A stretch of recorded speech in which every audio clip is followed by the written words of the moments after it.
Welcome to the overview on helping students focus on text structure.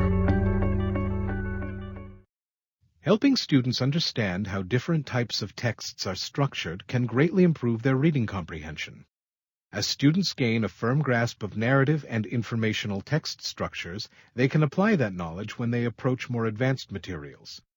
This process can begin as early as kindergarten. Let's look first at introducing children to narrative texts, which can be described as texts that tell stories about characters. This covers a wide range from folk tales to biographies. Students can learn how to identify and understand the 5 main elements of structure in narrative text: characters, setting, problem, plot, and resolution. Teachers can introduce students to tools and techniques to help them remember the story elements. For example, students can count them off, associating one element with each finger on their hand. Story maps or graphic organizers can also be used to teach the parts of a story, such as a chart that helps students match structure to content, a sequencing activity for younger students in which they rearrange a scrambled list of pictures to accurately represent the sequence, or a diagram of the plot that connects major action points within the story. When introducing these tools, teachers should explain how each tool or strategy can help students understand what they are reading. This way, students are more likely to think about the story elements as they read, and not just when the tools are used in class discussion. Instruction on text structure will look different across grade levels. For kindergarten students, teachers can identify narrative elements by asking questions while reading, such as, where does this story take place? Who was the main character? What was the problem? What did the character do to solve the problem? How did the story end? As students get comfortable with the 5 elements, teachers can introduce stories with multiple examples of each element and have students identify each of them. For example, with Little Red Riding Hood, the setting is both the woods and grandmother's house.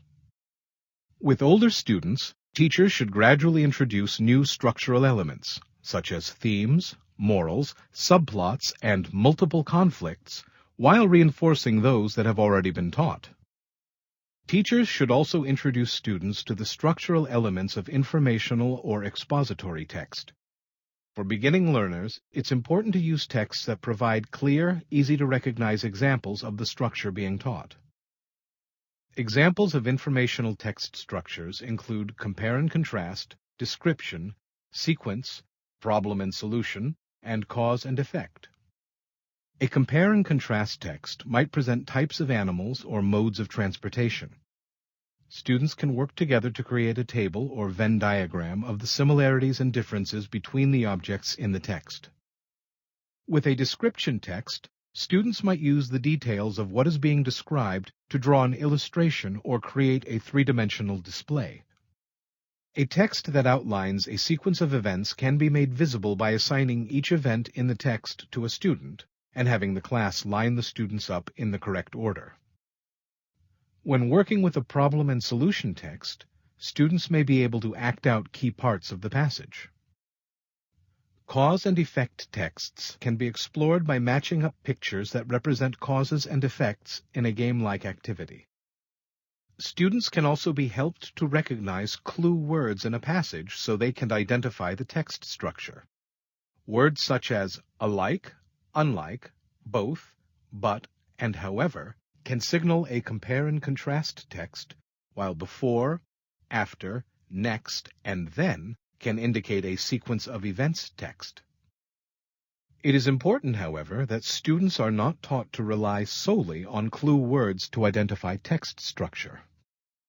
As students grow more adept at working with informational texts, examples can move from short passages to paragraphs to larger texts that may contain multiple structures.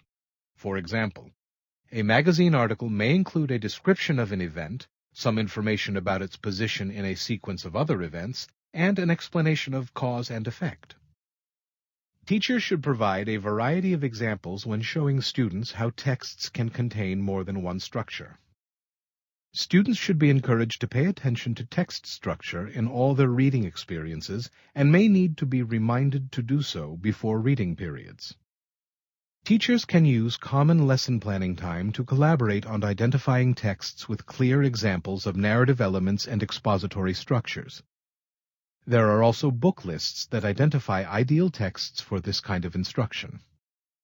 Students can focus on structure as they discuss text or practice comprehension strategies. Understanding the underlying features of texts will support them as readers and writers, as well as in their conversations about text.